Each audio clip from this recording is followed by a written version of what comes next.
The sheriff gave the stranger an ultimatum: marry the ranch's unattractive widow or be imprisoned for life. The man accepted without hesitation. However, upon seeing her up close for the first time in that deserted ranch in the desert, he was astonished to uncover the secret she hid beneath the floorboards. Don't forget to subscribe to the channel to continue enjoying these fascinating tales of the Wild West. Tell us in the comments from which town you follow us, hit the like button, and we continue with the story. Rosa Delgado was 32 years old when her life fell apart in a single night. The funeral of her husband, Carlos, took place on the 15th of April, 1888, under a relentless New Mexico sky. Only 6 people attended the cemetery in Arroyo Seco. Father Carlos died in a fire that destroyed his ranch north of the town. According to Sheriff Gareth Dawson, it was an accident caused by a knocked-over lamp without any thorough investigation. However, Rosa knew the truth. Her husband had found something that someone wanted to keep hidden. 2 days after the burial, Dawson showed up at the boarding house where Rosa was staying carrying documents. He was a robust man of 50, with a graying mustache and an icy stare. "Mrs. Delgado, your husband left debts, $3,000 to the bank. The ranch is mortgaged." Rosa looked at him in disbelief. "Carlos paid off that debt a year ago, but the documents say otherwise. You have 30 days to pay the amount. Otherwise, the bank keeps the property." She didn't have $3,000. She had absolutely nothing. Rosa tried to seek justice and went to the local lawyer, a skinny man named Morrison, who examined the papers with dirty glasses. "I'm sorry, ma'am. Everything appears legal, signed, and sealed." "But they are forgeries," Rosa insisted. Morrison looked at her with compassion. "Without evidence, I can do nothing. And honestly, a woman without backing against the bank and the sheriff is untenable." She went to Sheriff Dawson himself, who received her in his office with a sly smile. "I've come to report a fraud. Those documents are fake." Dawson leaned back in his chair and asked, "Do you have proof?" "The originals were in the house. They burned, so there's nothing to be done," and his tone was final. The neighbor women who once greeted her in church now crossed the street to avoid her. The banker's wife bluntly told her, "A widow without resources attracts misfortune. You'd better leave town." The territorial community was merciless towards solitary women. Without a husband, without money, without family, Rosa was worth less than nothing. The desert sun beat down like molten lead on Arroyo Seco.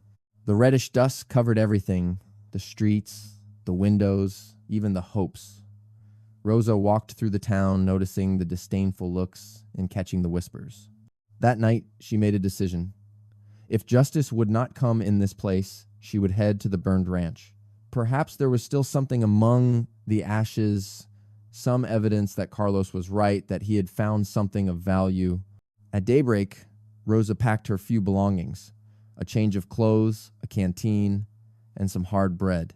She also included Carlos's rusty rifle, which she had recovered from the rubble. She put on a wide-brimmed hat to protect herself from the relentless sun and set off on foot heading north. The ranch was about 32 kilometers away, across dry terrain.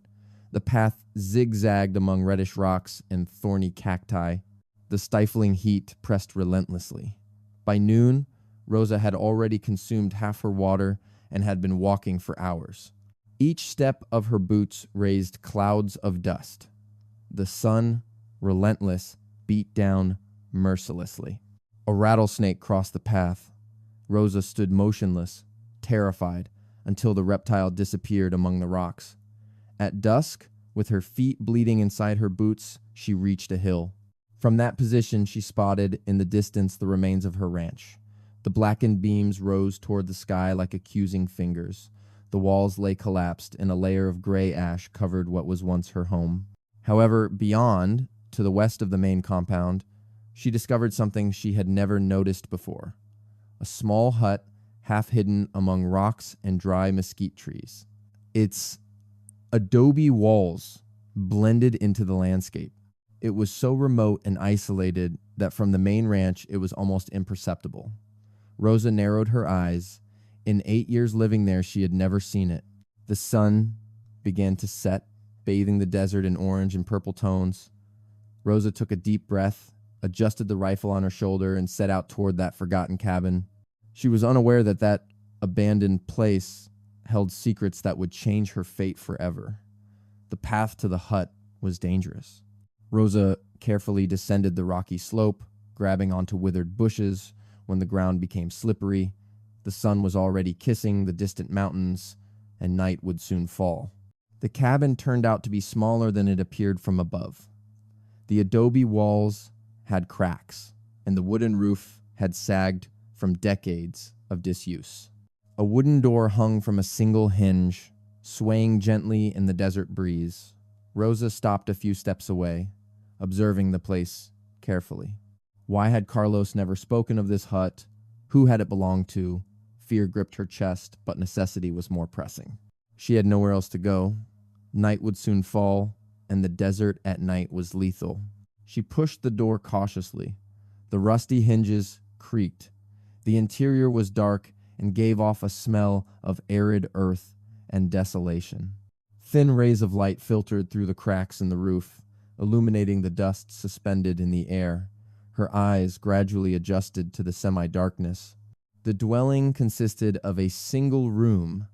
In a corner lay an old cot whose mattress was destroyed by mice. There was a moth-eaten wooden table, 2 broken chairs, and a fireplace filled with old ashes. Rosa entered completely. Her boots creaked on the floorboards as she slowly surveyed each space. It was then that she spotted it. Leaning against the back wall, almost hidden in the shadows, a Winchester rifle, and next to it a box of cartridges. She quickly approached and grabbed the weapon. It was covered in dust, but in excellent condition. She inspected it expertly. Carlos had taught her and verified that it operated correctly. The box contained at least 30 rounds. "Thank God," whispered Rosa. Her old rifle barely worked, but this Winchester could save her life. She continued her exploration. On the other side of the door, she found a dented metal bucket. In a corner, some old moth-eaten blankets, though still usable, lay next to a half-collapsed bookshelf. There was also a yellowed Bible and a faded photograph. Rosa carefully picked up the photo. It showed a family, a dark-bearded man, a young woman, and 2 small children. On the back, with nearly faded ink, it read, "Herrera family, 1,875. Who were these people, and why did they leave this place? The sun had already set, and night was falling quickly. Rosa decided to stay there. She shook out the blankets as best she could and spread them over the mattress. She ate a little hard bread and drank water sparingly. She had to find a water source as soon as possible. Then she remembered that Carlos had told her about an old well somewhere on the property, so she would look for it the next day. She lay down on the hard cot with the Winchester at her side and the old rifle in her hands. The desert night was amazingly cold. She wrapped herself in the worn blankets and closed her eyes, exhausted. Fatigue quickly overcame her, but something woke her hours later. A distant but unmistakable sound of horse hooves approaching. Rosa sat up with a start, feeling her heart pound in her chest. She grabbed the Winchester and slid over to the broken window. The half moon barely lit the landscape. There, about 100 meters away, she made out 3 silhouettes on horseback, slowly approaching the shack. The black figures stood out against the starry sky. They stopped. One of them dismounted and headed toward the ruins of the main ranch, while the other 2 remained on horseback, keeping watch. "There's no one here, boss," shouted the one walking through the charred remains. His voice was clear in the silence of the night. "Search carefully," a second replied. "If that damned widow comes looking for trouble, we need to be on the alert." Rosa recognized that voice. It belonged to Dawson, the sheriff, and she froze. "The old cabin," said the third. "And if she's there, nobody knows that cabin," Dawson replied. "But go check it." The man headed straight toward where Rosa was hiding. She moved away from the window, holding the Winchester with trembling hands. Her breathing was so loud, she was afraid they would hear her. She positioned herself behind the half-collapsed door, aiming at the entrance. The footsteps approached, heavy boots on arid ground. The man appeared in the doorway, a black silhouette against the darkness, and pushed the door. "Stop right there," Rosa shouted. Her tone was more confident than she actually felt. "If you take one more step, I'll shoot." The man stood still. "Mrs. Delgado, step back now." "Calm down, ma'am. We just came to." "Step back or I'll blow your head off." The man slowly raised his hands and took 2 steps back. "Boss," he exclaimed, "she's here, and she has a gun."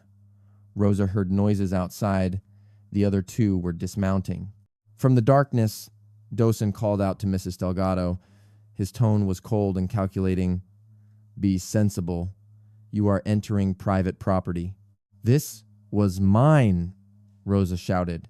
"You snatched it from me. The documents say otherwise. You have 2 options.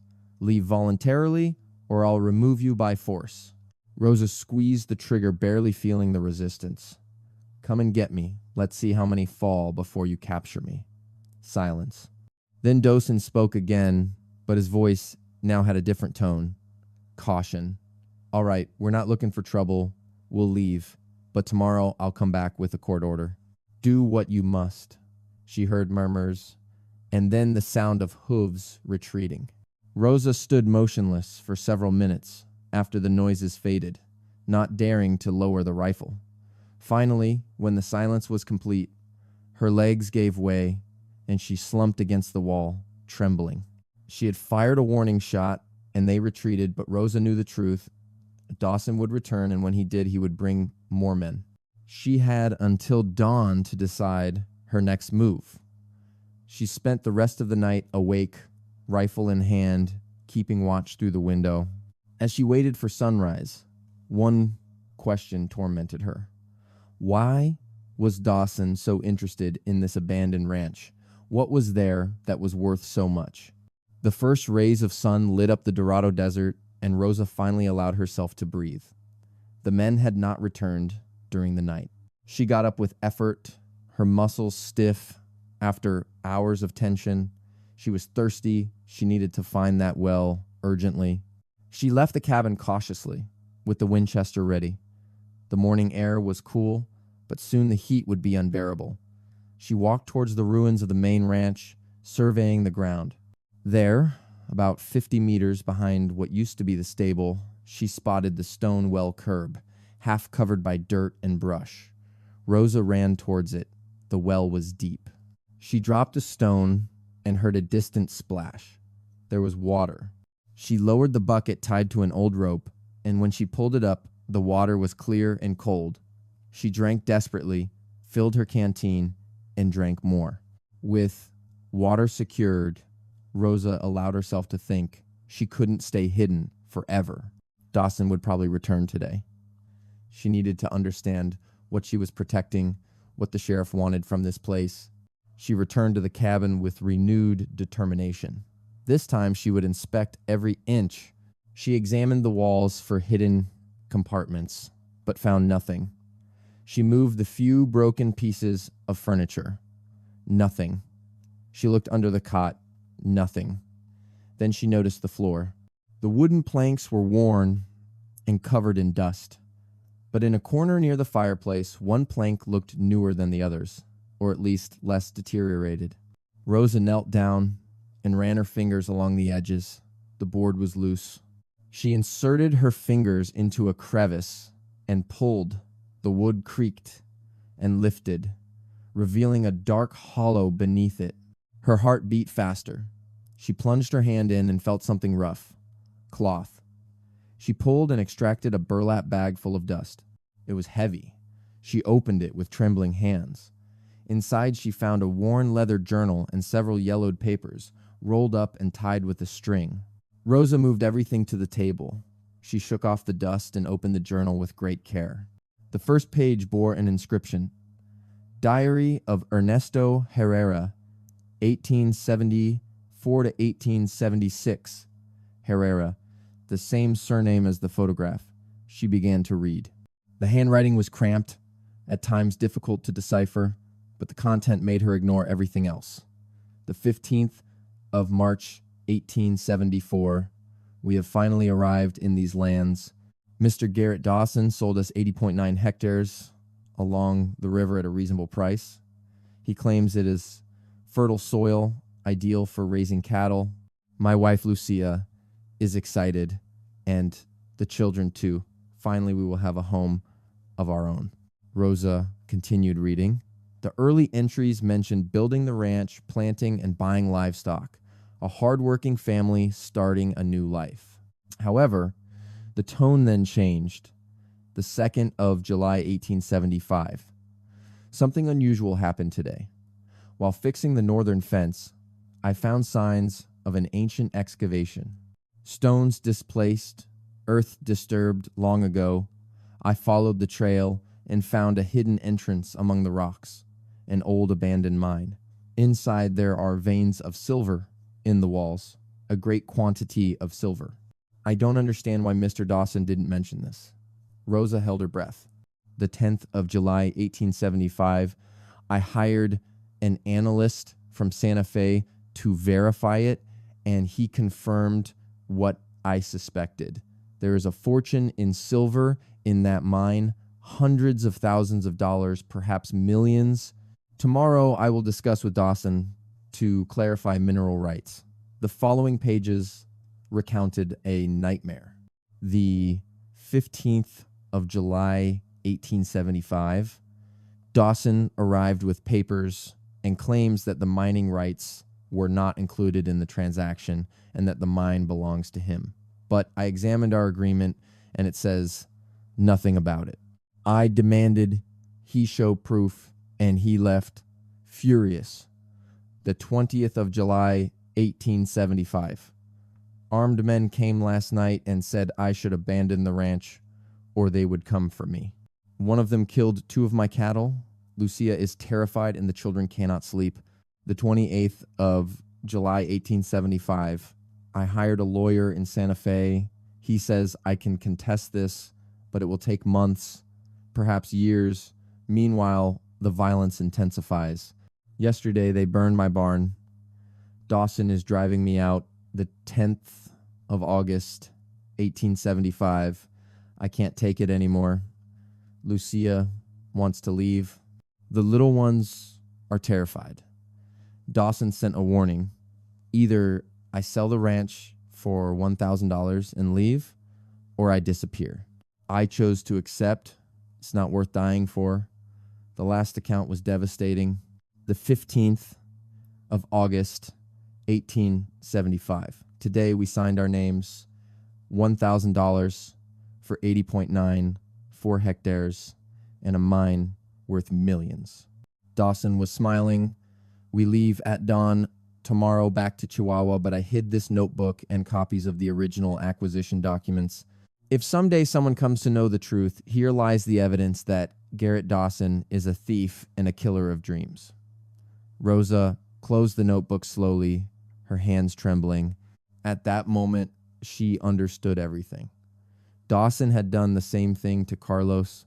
Her husband must have found the mine the same way Herrera did 20 years earlier, and Dawson silenced him. He forged debt papers, took over the ranch, the same scheme, the same treachery for years. Rosa spread out the documents that accompanied the notebook. They were the authentic papers of the Herrera family, legitimate deeds, purchase agreement, and even an assayer's report certifying the silver. Evidence, genuine evidence of Dawson's crimes. Rosa felt something she hadn't felt in weeks. Hope, but that hope was short-lived. Outside, she heard the unmistakable sound of many horses approaching. Not 3, this time many more. She looked out the window. At least 8 riders were advancing along the path from the town, raising a cloud of dust, and at the front rode Dawson. Rosa quickly hid the notebook and papers in the burlap bag. She hid them inside her shirt, grabbed the Winchester, and positioned herself by the door. The riders stopped 30 meters from the hut. Dawson dismounted with a paper in his hand. "Mrs. Delgado," he exclaimed, "I have a court order signed by Judge Morrison. You are trespassing on private land. Come out now with your hands up, or my men will come in for you." Rosa swallowed. 8 against 1. She had no chance. "Give me 10 minutes," she shouted back. "I'll come out peacefully." 5 minutes, not a second more. Rosa looked around desperately. She couldn't let Dawson catch her with the papers, but she couldn't escape without them either, since they were her only chance for justice. Suddenly, she spotted something she hadn't noticed before. In the corner opposite where she found the notebook, there was another loose board. She ran to it, lifted it, and found another compartment. This one was deeper, and inside was something that took her breath away. Heavy canvas bags. She opened them and discovered chunks of raw silver ore. Herrera had hidden samples before leaving, tangible evidence of the mine. 3 minutes, Dawson bellowed from outside. Rosa made a decision. She hid the ore bags again and mentally noted the location. However, she held the notebook and papers against her chest, under her shirt. She placed the Winchester on the floor, raised her hands, and slowly emerged from the hut.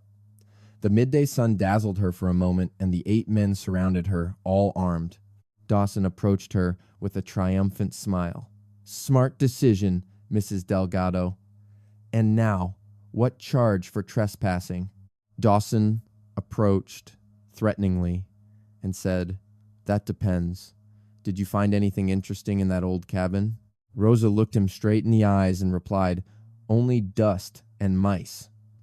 Dawson watched her for a long moment, then signaled to one of his men, "Search her." The man approached and clumsily patted Rosa's clothes. His rough hands felt the bag under her blouse, and he exclaimed, "Boss, she's hiding something." Rosa felt her heart sink. Dawson snatched the bag away, tore it open, and paled when he saw the diary and papers. "Damn it, CCO!" His eyes blazed with anger. "You have read this word for word." Dawson slapped her violently. Rosa collapsed to the floor, her lip bleeding. "You should have stayed in town, widow. You leave me no choice." He looked at his subordinates. "Send her to prison. Charges: attempted theft and contempt of authority. No one is to visit her or speak to her." 2 men roughly lifted her, tied her hands, and put her on a horse. As she was led away, Rosa looked back. Dawson stood upright with the diary in hand, his face grim. She had lost the evidence, she had lost her freedom, but hope had not gone.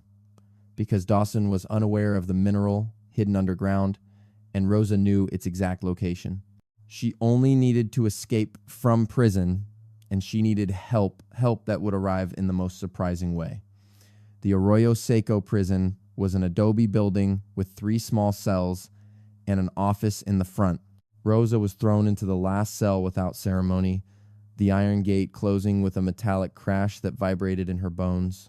"Stay there and rot," spat the one from Beauty, a hostile-looking young man. Rosa sat down on the hard straw mattress, her lips still bleeding, her wrists burning from the ropes, but her mind was racing. Dawson had taken the diary, but he didn't know about the mineral. If she could escape, if she could get help to recover those samples, there was still a chance. But how could she escape? And who could help her? The whole town was under Dawson's control, and the hours passed. The one called Deep Beauty brought her water, but no food. "The sheriff says the invaders don't eat," he commented mockingly. When night fell, Rosa heard murmurs from the office and approached the bars to listen more clearly. "I don't care where it came from. We caught him stealing a horse." "I didn't steal anything," replied a different voice, a young voice with a Texan accent. "That horse belongs to me. I bought it in El Paso 2 weeks ago. Without papers, it's not yours. The papers were lost crossing the river. I had to swim because excuse. Around here, we steal horses. We hang for horse theft. This is unjust. I demand to speak with a magistrate." Dawson laughed. "The magistrate arrives in 3 weeks. In the meantime, enjoy our hospitality." The door to the cell next to Rosa's opened. They shoved a man inside who fell to his knees, and the gate closed. Cursing under his breath, the man slowly stood up. He was about 28 years old, tall and wiry, and his face was covered with road dust and dried blood on his temple. He was dressed like a cowboy, denim pants, a worn-out shirt, scuffed boots, and on his empty belt, the imprint of a holster was visible. He sat down on the cot and rested his head in his hands. "Really?" Rosa asked from her cell. "They're accusing you of horse theft?" The man looked up, surprised that there was someone else, and watched her through the bars separating the cells. "That horse is mine. I bought it legally, but those bastards made up the charges." His voice conveyed restrained anger. "And you, trespassing on property that was mine until they stole it from me with false documents." The man examined her for a moment. "Let me guess. The sheriff is involved." "It's the sheriff, damn it." He ran his hand through his hair. "My name is James Walker, from San Antonio." Rosa Delgado, from nowhere now. Silence. Then James asked, "How long have you been here?" "A few hours?" he asked. "They caught me this afternoon, just as I was arriving in town looking for work. My horse needed shoes. I left it at the stable, and when I came back, the sheriff's deputy was waiting for me with his rifle aimed at me. They set a trap for you." Rosa understood. "That's what it looks like." James leaned against the wall. "But I don't understand why. I'm a stranger. I don't have money or anything of value." "Maybe they need something from you." "Like what?" Rosa didn't answer right away. A crazy idea began to form in her mind. Dawson had captured this stranger for some reason, and knowing the sheriff, that reason was not good. She spent the night thinking. James slept restlessly in the next cell, and Beauty's guards changed shifts every 6 hours. At daybreak, Dawson entered the jail with a firm step. He went straight to James's cell and woke him up by hitting the bars with his cane. "Get up, cowboy." James sat up, rubbing his eyes. "What do you want?" Dawson opened the cell and entered, followed by 2 of Beauty's men with rifles ready. "I have a proposal for you." "I'm not interested in proposals from corrupt men." Dawson smiled coldly. "You haven't even heard it. I'm accusing you of horse theft." "That's the gallows. The judge arrives in 3 weeks, but I can make those charges disappear." "In exchange for what?" Dawson nodded toward Rosa's cell. "In exchange for you marrying that woman." An absolute silence fell.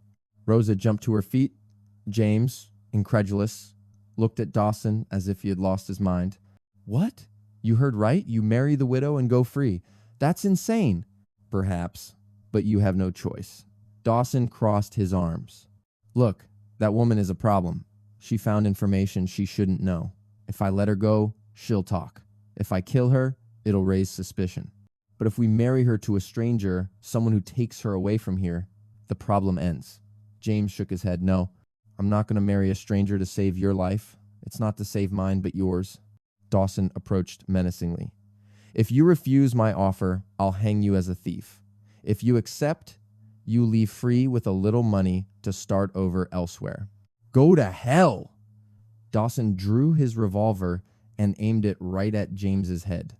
"Last chance, boy, yes or no?" Rosa watched Dawson's finger tighten on the trigger and caught the fear that briefly crossed James's eyes. She saw the moment the boy realized it wasn't a bluff. "Stop!" exclaimed Rosa. "I accept." Dawson turned to her. "You have no choice, widow." "I know, but he does." Rosa fixed her gaze on James through the bars. "Accept, marry me, and let's get out of here alive. Once outside, each will go their own way. I won't claim anything from you." James watched her for a long time. His eyes were pale green, shrewd, and cautious. He was weighing, analyzing, until finally he nodded. "All right, I accept." Dawson, gun in hand, smiled, knowing he'd see reason in the end. "The wedding will be today at noon. Father Domingo will unite you in marriage. I give you $50 and 2 horses. By tomorrow, I want you to have left the territory." "One moment," said James. "Did you say she found something? What did she find?" "That's none of your business. If I'm going to marry her, then it's my business." Dawson looked at him contemptuously. "She found some old, worthless papers, but she was on private land. That's all you need to know." "That's false." Rosa perceived it in the sheriff's look. Dawson was worried about something more than trespassing. The sheriff left the cell and bolted the door. "Get ready. At noon, you'll be husband and wife, and by tomorrow, you'll be a thing of the past. When Dawson left, James dropped heavily onto his bunk and looked at Rosa. What mess have I gotten into? Rosa approached the bars that divided them, lowered her voice to a whisper. Into something bigger than you think. But if you trust me, if you help me just for today, I promise you'll get more than $50 out of this. What do you mean? On my ranch, there's a silver mine. Dawson has it hidden, and it's worth a fortune. James raised an eyebrow. If there's that much money, why didn't he mine it before? Because he can't. The mine is on my land, which I legally own. If he exploits it publicly, he should explain how he got it. However, if I marry you and we sell the land to a straw man for Dawson, that way he can get rich without raising suspicion. James thought it over. And what benefit do you get from staying here married to me? Why don't you just run away? Because I don't intend to flee, I plan to resist. Rosa's voice sounded as firm as steel. That man murdered my husband and ruined other families before mine. I have hidden evidence. I just need to retrieve them and hand them over to a federal marshal. The evidence Dawson is trying to find. Precisely. James rubbed his face. This is insane. I understand, but it's also your only way out. And if you cooperate with me, I'll give you half of what we recover from the mine. That caught his interest. Half. But you must trust me. James stared at her for a long while. Then, surprisingly, he cracked a smile. It was a crooked smile, the kind of someone used to life setbacks. Hell, he had no plans for the future anyway. Why not do it? A glimmer of hope sparked in Rosa. All right, it's a yes. I agree to marry you. I'll help you recover your evidence. And if there really is a silver mine, we split everything fairly. Deal done. They looked at each other through the bars, two strangers bound by unlikely circumstances. One question, James said. You mentioned Dawson wants me to marry you to get you away. What makes him think I won't do exactly that? Rosa smiled for the first time in days. Because Dawson's ultimatum has a flaw. As soon as we are legally married, I become your wife, and everything I own becomes yours, including the rights to that mine. Understanding dawned on James's face. Therefore, if I stay and defend those rights, you'll have the same legal authority as me, and Dawson can't attack you without being exposed. That crafty bastard, that's why he needs me to leave. If I stay, everything becomes more complicated. Precisely. James let out a soft whistle. Well, Mrs. Fiancé, looks like we're going to surprise Dawson. At noon, the sun beat down vertically and relentlessly on Arroyo Seco. Rosa and James were escorted from the jail to the modest adobe church at the end of Main Street. The townspeople watched from windows and doorways, whispering among themselves. A forced marriage was so unusual that it drew attention, but marrying the cursed widow to a stranger accused of theft was quite a spectacle. Rosa walked upright despite her grimy black dress and swollen lip. James walked beside her, hands tied in front, escorted by two of Beauty's men. Father Domingo waited at the church door. He was an old, stooped man who seemed very uncomfortable. Sheriff Dawson said in a trembling voice, "This isn't right. Marriage is a sacred sacrament. It cannot be forced." "No one is forcing anything, Father," Dawson replied with false cordiality. "These two young people have decided to marry of their own free will to solve their legal problems, right?" He looked at James meaningfully, his hand on his gun. "Willingly," James repeated with irony. Father Domingo sighed, defeated. "May God forgive me. Come in." They entered the church, cool and dark. The interior smelled of stale incense and candle wax. There was no one else as a guest. Only Dawson and his two deputies served as witnesses. The ceremony was painfully short. Father Domingo hesitantly spoke the words of the rite, first in Latin and then in Spanish. "Thomas James Walker, do you accept Rosa Maria Delgado as your lawful wife?" James looked at Rosa. She returned his gaze, and in her dark eyes he saw a steely determination. "I do," Rosa Maria Delgado. Do you accept Thomas James Walker as your lawful husband? I do. Then, by the authority vested in me by the Holy Church, I declare you husband and wife. The father made the sign of the cross over them without conviction. What God has joined, let no man put asunder. These last words echoed strangely in the silence of the place. Dawson applauded mockingly. Congratulations! Now sign the register. Rosa signed with a trembling hand. James did after, and Father Domingo added his signature as a witness. All in order. Dawson pulled out an envelope and threw it on the altar. $50, and there are 2 horses outside. I hope by dawn you'll be on your way to California, Texas, or hell, I don't care. But if I see you after tomorrow, both of you will go to prison for violating the banishment order. Understood, said James, taking the envelope. Excellent. Now get out of my sight. Rosa and James walked to the exit. At the threshold, Rosa turned. Sheriff Dawson, one question. He looked at her irritably. What?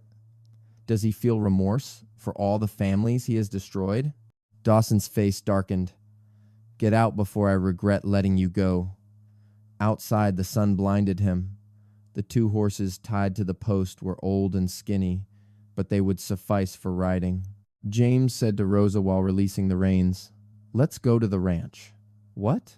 Dawson said he wants us far away, which means there's something at that ranch that has him worried.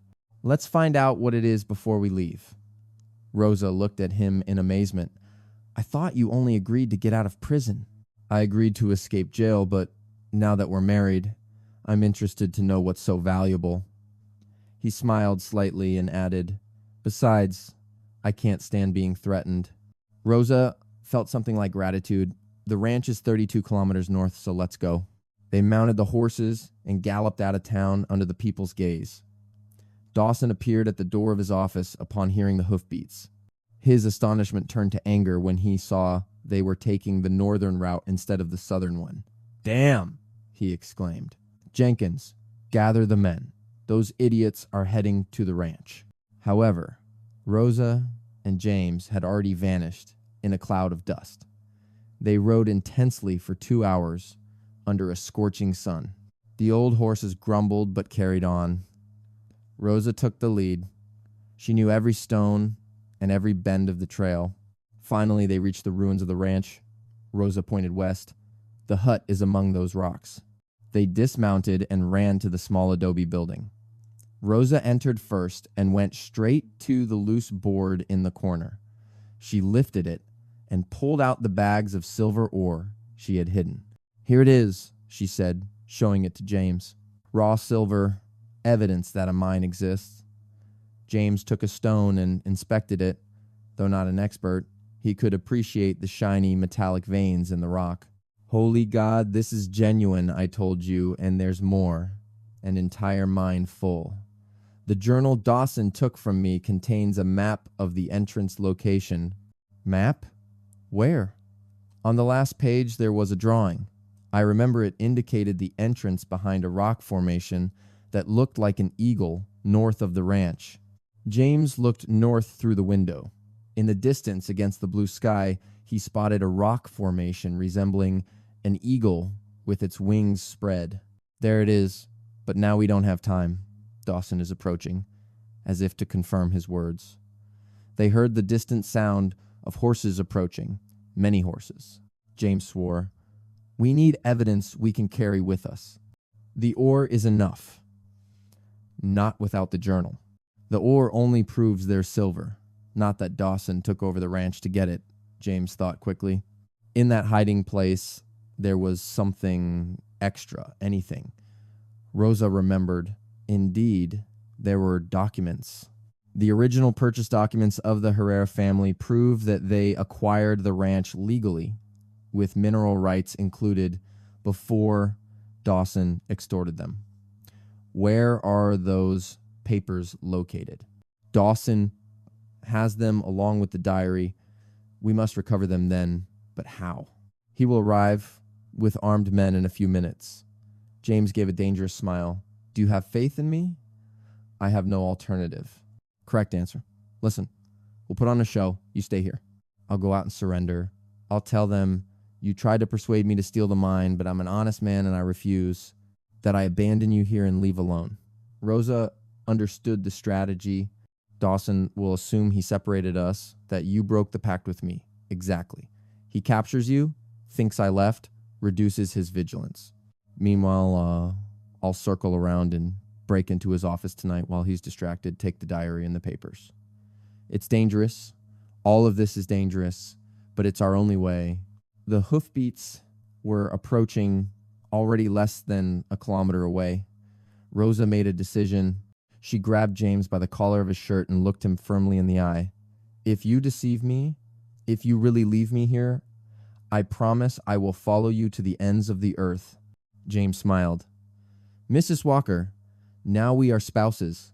Spouses do not betray each other. It was the first time someone had called her Mrs. Walker. It sounded strange, but also like an opportunity. Go on, said Rosa, letting him go. Do your part. James left the cabin with his arms raised just as Dawson and 6 men arrived. The sheriff carried his pistol out of its holster. Don't shoot, James shouted. I surrender. Dawson stopped his horse abruptly. Where is she? Inside, I tried to explain to her that this was foolishness, but she didn't listen. She wanted me to accompany her to rob a silver mine that apparently exists. James shook his head in denial. I only want to leave. I hand her over to you. You let me go. That was the initial agreement. Dawson examined his expression for lies and inquired, so you leave her? I don't know her at all. I married under threat of death, and now it turns out she's crazy, mentioning mines and treasures. Yes, I abandon her. 2 of Dawson's henchmen were already dismounting from their horses, with rifles ready. She's inside. James insisted, unarmed, and Dawson nodded. Grab her, he ordered, and the men entered the cabin. Moments later, they came out dragging Rosa, who was screaming and kicking. Coward, she shouted at James.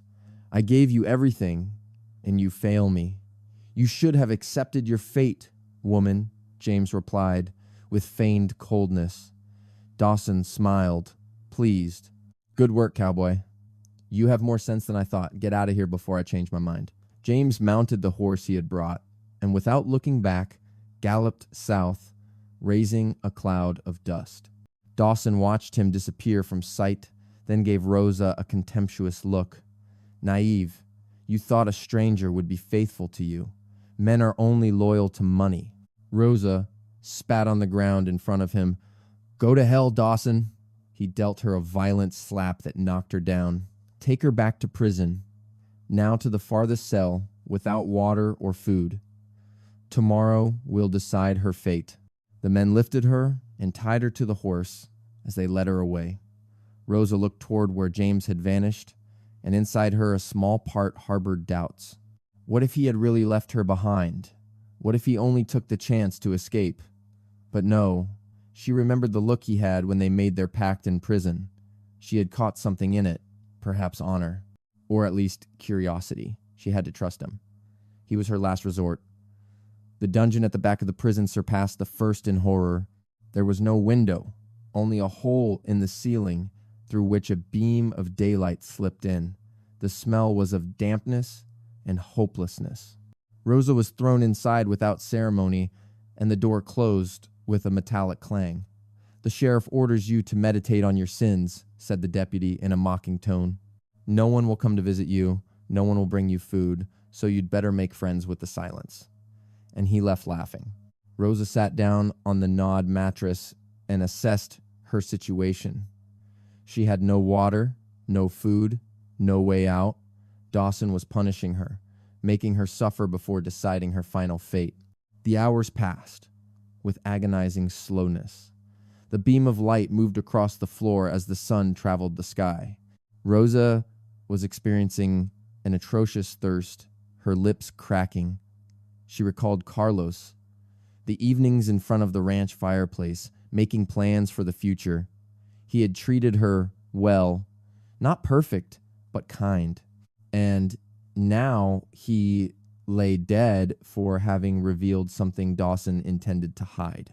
She remembered the Herreras, Ernesto writing that diary recounting his harassment, Lucia and the children fleeing in panic. How many more families had Dawson ruined in 2 decades? And she pondered James, the stranger who had accepted an unviable marriage to preserve his existence. Would he really come back? Or was he, at that moment, riding towards Texas, mocking the gullible widow who trusted his promise? Night fell. Through the hole in the roof, distant and impassive stars could be seen. Rosa closed her eyelids and tried to fall asleep, but thirst kept her awake. Suddenly she heard a noise in the office, murmurs. She approached the bars and pressed her ear against the cold iron. All quiet, boss. The widow won't cause any more trouble. She recognized the voice of the guard deputy, Dawson's. At dawn tomorrow, we take her to the ranch and force her to sign a sales contract. With that, legally, everything becomes mine. And if she refuses to sign, she will either sign or end up disappearing in the desert.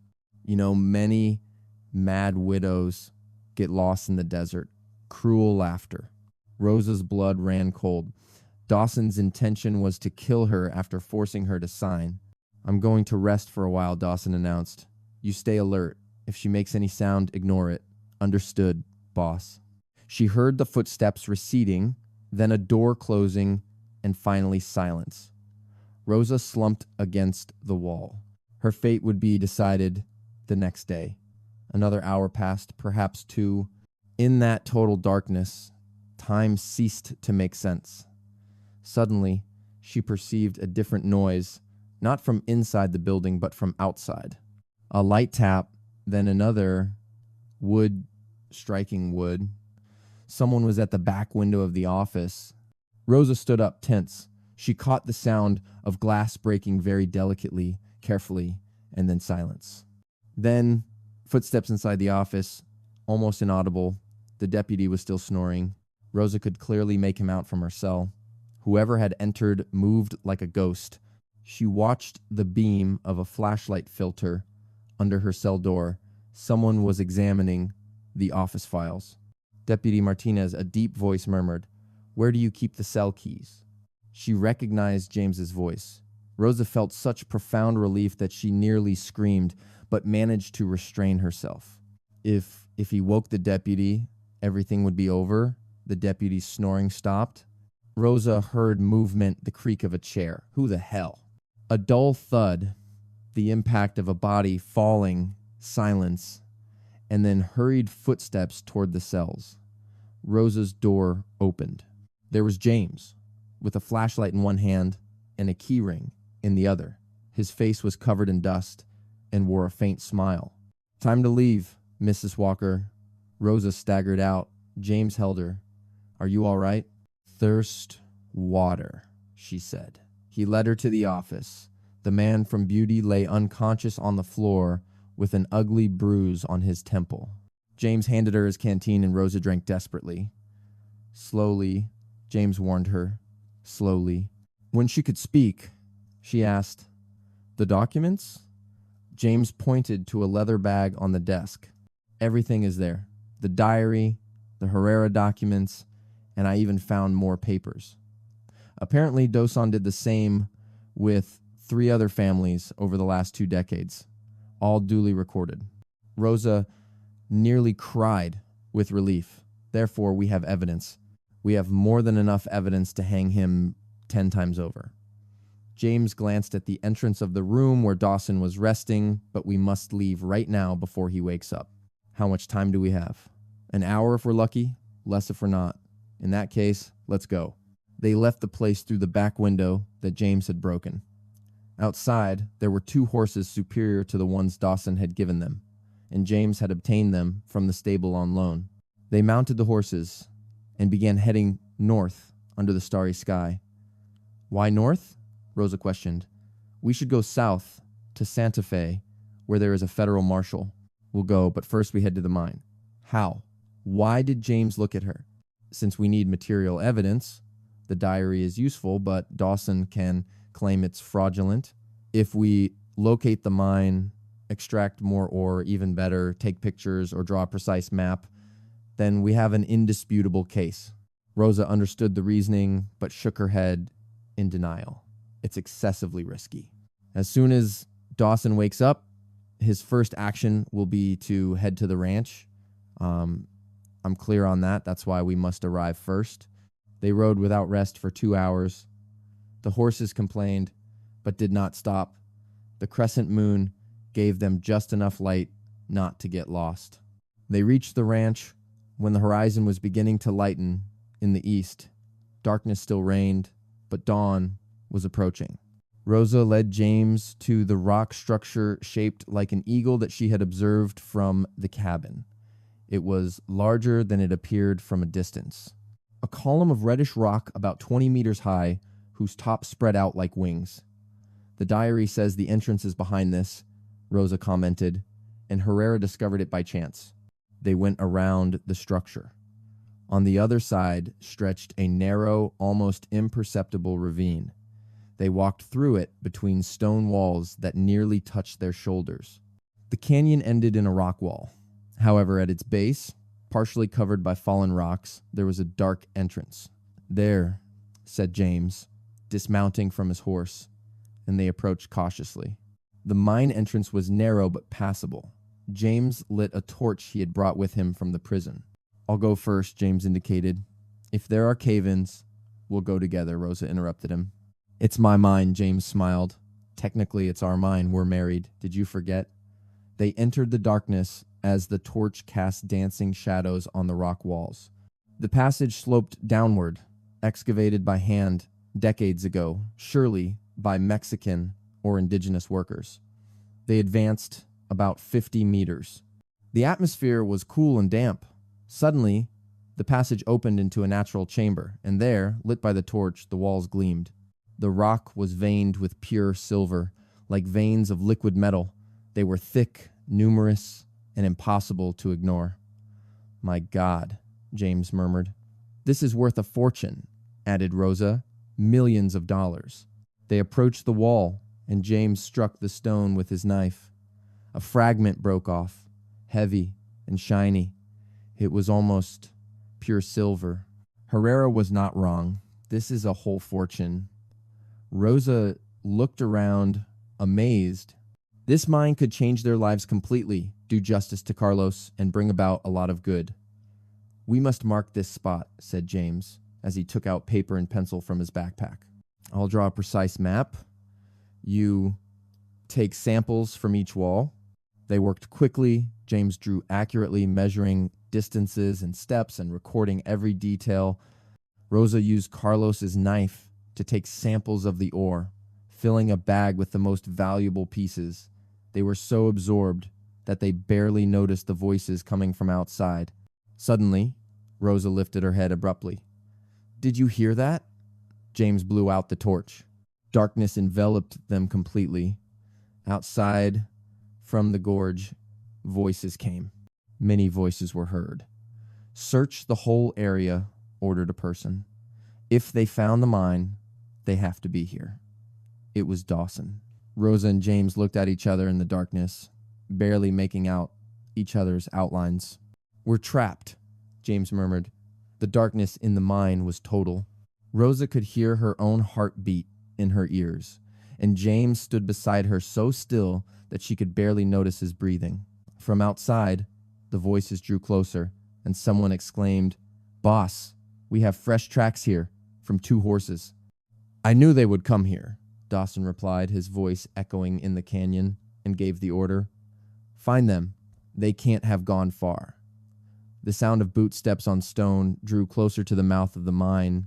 James grabbed Rosa's hand in the darkness and led her toward the back, going deeper into the tunnel. They advanced gropingly, with cautious steps to avoid making noise, while the damp cave walls brushed their shoulders. Light appeared at the entrance, that of a torch, and one of the men remarked, "There's a cave here." "Go in," Dawson ordered from outside, "and be careful in case they're armed." 2 figures entered the tunnel. Their torches lit up the walls, gleaming with silver. One of them exclaimed, "Oh, Holy Mary, boss, you have to see this." More footsteps were heard. Dawson entered the mine accompanied by 3 other men. Under the torchlight, his face resembled a mask of greed and victory. Gazing at the silver veins, he murmured, "I've waited for years to be able to exploit this legally." He caressed the rock devoutly and added, "And now that finally, boss, look." One of Dawson's men had discovered the footprints on the floor, at the spot where Rosa and James had been taking samples moments before. "Someone was here just a moment ago." Dawson pulled out his pistol and ordered, "They're inside, further back in the tunnel, on the move." Rosa and James were 50 meters away from them, hidden in a bend of the tunnel, but with no escape route. The mine only had one access and exit route. Dawson blocked it with 5 armed men, while James whispered in Rosa's ear, "There is another exit." I don't know. Herrera never mentioned it. Then we must fight. It's 5 against 2. I know. James checked his belt and pulled out the pistol of the beauty man he had knocked out. It only had 6 bullets. He hadn't brought more. 6 bullets against 5 men, he murmured to himself. We've faced worse odds. When? Never, but it sounds good to say it. Even with the fear, Rosa almost smiled. The torches were approaching, and Dawson's henchmen advanced slowly, cautious, with weapons ready. "Mrs. Delgado!" Dawson shouted, his echo resounding in the rocks. "Ah, Mrs. Walker, I think I should call you that now. I know you're in there. You have no escape. Come out and let's talk like civilized people." Rosa looked at James. He shook his head no. And the cowardly cowboy Dawson continued, "You're also present. I must confess you surprised me. I assumed you had escaped."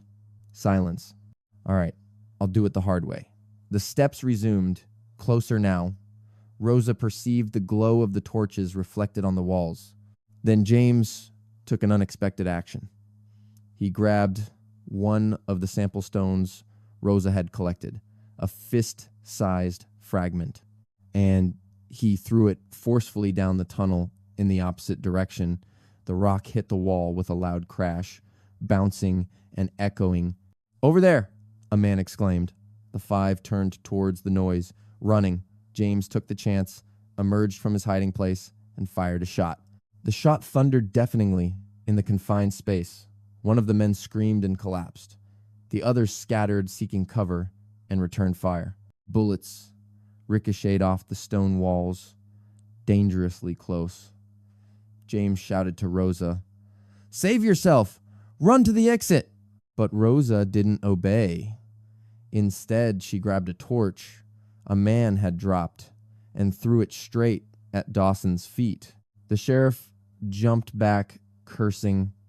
The tunnel filled with smoke and confusion. James fired 2 more shots. Another enemy fell. Now it was 3 against 2, but James only had 3 bullets left. Dawson had hidden behind a rock outcrop and shouted, "Finish them off!" His last 2 men advanced while firing. James pushed Rosa behind a natural stone pillar and returned fire. 1 bullet, 2 bullets, 3 bullets, click. The gun was out of ammo. Dawson's men heard that, smiled, and emerged from their hiding spots with rifles ready. "It's over, cowboy." But then something surprising happened. A deep thunder rumbled from inside the mine. It wasn't a shot, but something bigger. The floor shook. "What the hell?"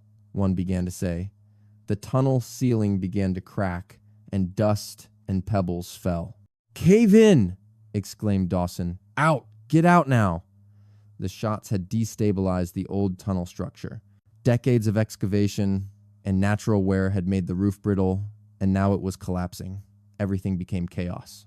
The men ran towards the exit as fist-sized rocks began to fall, then larger, then huge ones.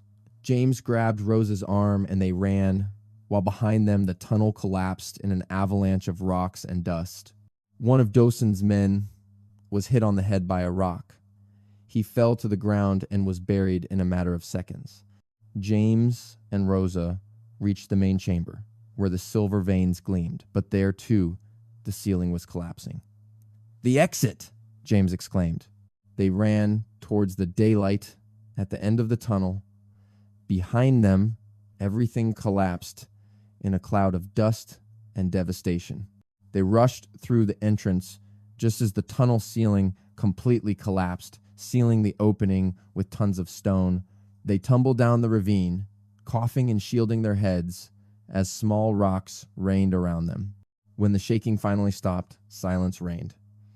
Rosa slowly lifted her head, and James lay beside her, alive, covered in white dust, but alive. They looked back, and the mine entrance was completely hidden, sealed by the collapse. "Dawson," Rosa murmured, and in response they heard moans behind the rocks and muffled cries. "Help! We're trapped!" Dawson's voice sounded terrified. James approached the pile of stones. "Sheriff, can you hear me? Please get us out of here." "How many are left?" Three. 3 of us. The others are dead." James looked at Rosa and she nodded. "I'll head to Santa Fe," James shouted towards the stones, "and return with help. But it'll take time, maybe days." "No, don't leave us here. I'm not abandoning you. I'm just giving you time to reflect on what you've done." James stepped back from the stones. "And when I return with the federal marshal, you'll talk and confess everything. Every family you ruined, every document you forged, every life you shattered." Silence on the other side. Then Dawson's broken voice. All right, just get us out." Rosa and James headed towards their horses, which by a miracle were still tied where they had left them. "Do you really intend to leave him there?" Rosa inquired.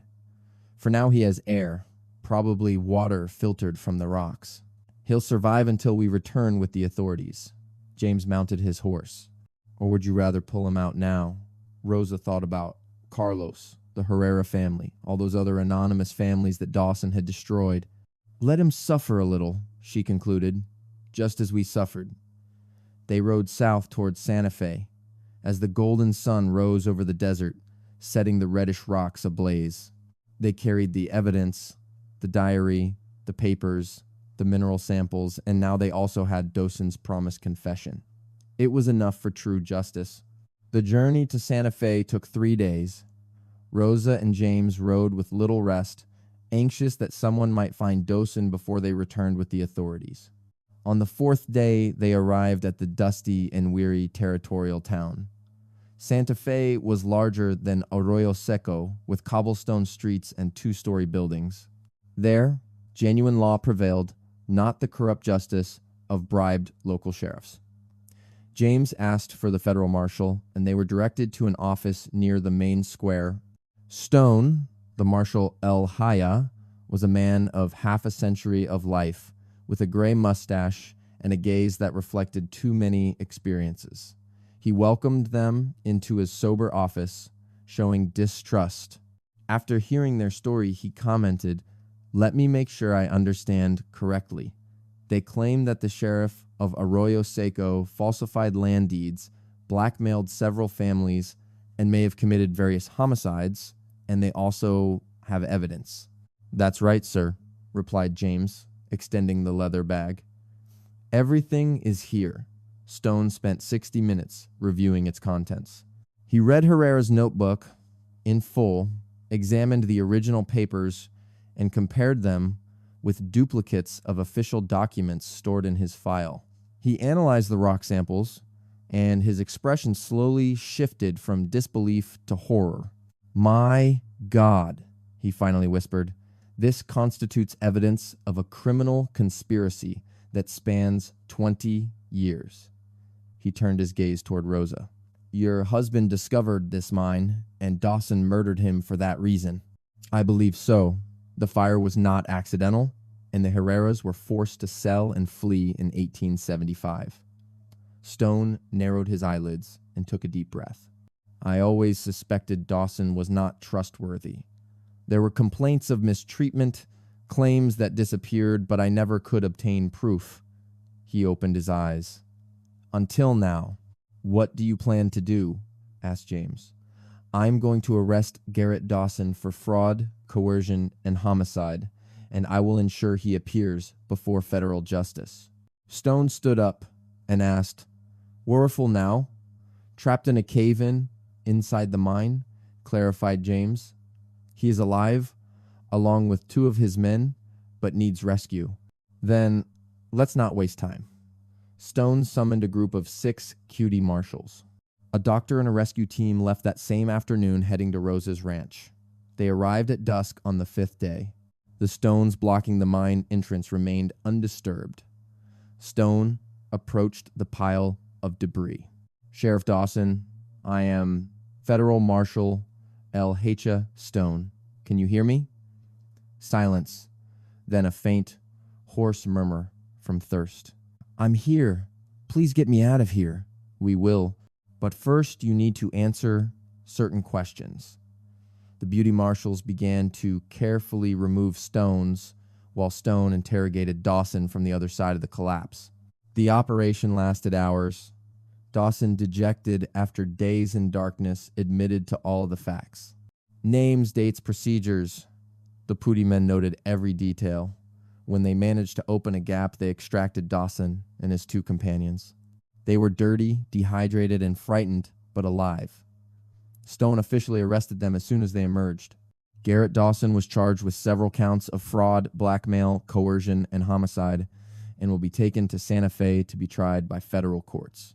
Dawson fixed his gaze on Rosa with a blank look, and his arrogance had completely vanished.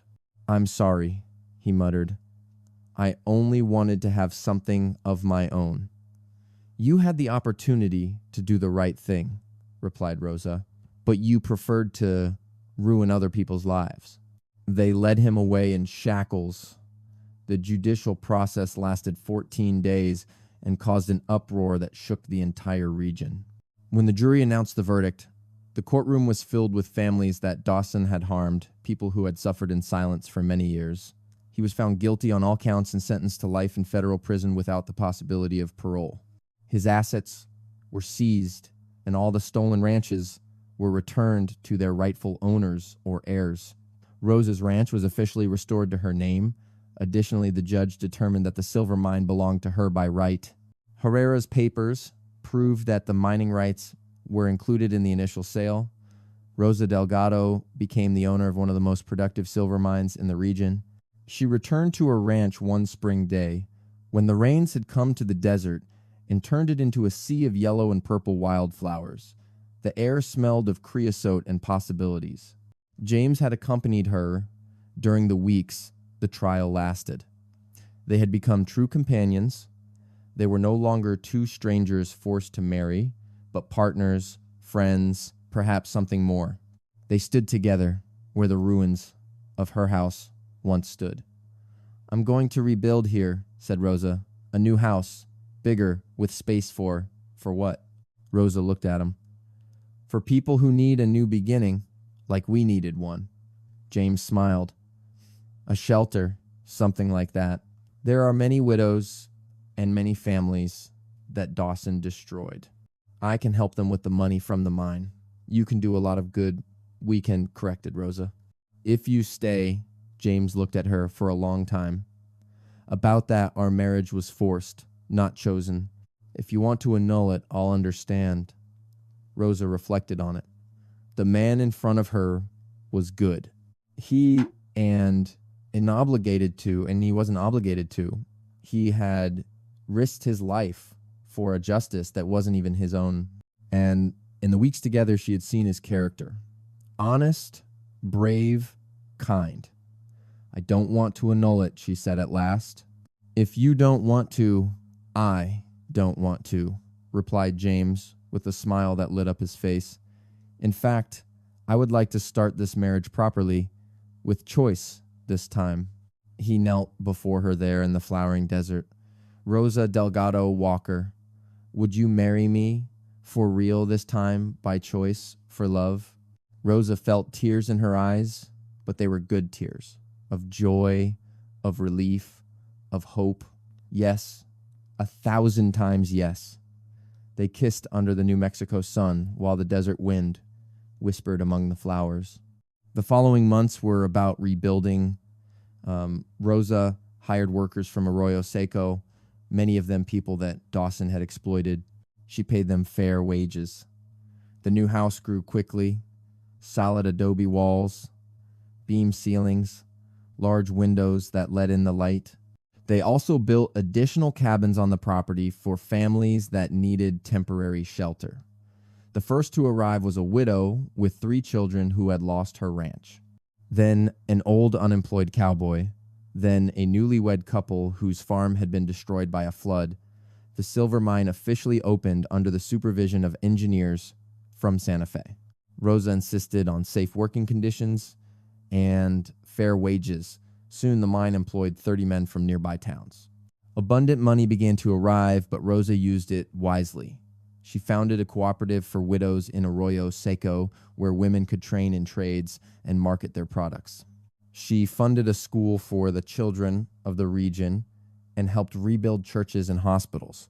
James proved to be an excellent businessman. He handled finances, negotiated contracts, and coordinated mineral shipments, all while treating everyone kindly. The employees respected him, the children loved him, and Rosa loved him deeply. 1 year after the forced wedding, they repeated their vows in the same temple where Father Domingo had originally united them. However, this celebration was different. The venue was filled with friends, employees, and families they had supported. Flowers, music, and happiness abounded. Upon hearing Father Domingo's question, "Do you accept?" both answered with full hearts, "I do." Life was not idyllic. The desert remained relentless and business posed obstacles, but Rosa had learned a fundamental lesson. Power does not lie in solitude, but in building a community, in asking for and giving support, in turning pain into a mission. 2 years later, one afternoon, Rosa was sitting on her porch, watching the sunset paint the desert in shades of gold and violet. James came up from behind, hugged her, and asked, "What are you thinking about?" Rosa caressed her belly where a new life was growing, barely 3 months, but tangible, and replied, "I'm reflecting on how life changes. 2 years ago, I was alone, ruined, without hope. Today, I have a home, a family, a purpose, and a child on the way." They stayed there, embraced as the sun set behind the distant mountains and the desert flowers closed for the night. Nearby, a coyote howled, and from the ranch houses came laughter, the noise of children playing, and the murmur of families having dinner together. Rosa had suffered great losses and an atrocious injustice, but she refused to give up. She fought, asked for help when needed, and ultimately triumphed. She not only recovered her property, but also her self-esteem, her future, and her rightful claim to happiness. And in that process, she changed the rules. For all the women who would come after, the system was designed so that women like her would end up as losers. However, by rejecting that defeat, she not only saved herself, but also paved the way for others. The widow of the cursed ranch had disappeared. In her place emerged a prosperous businesswoman, a community leader,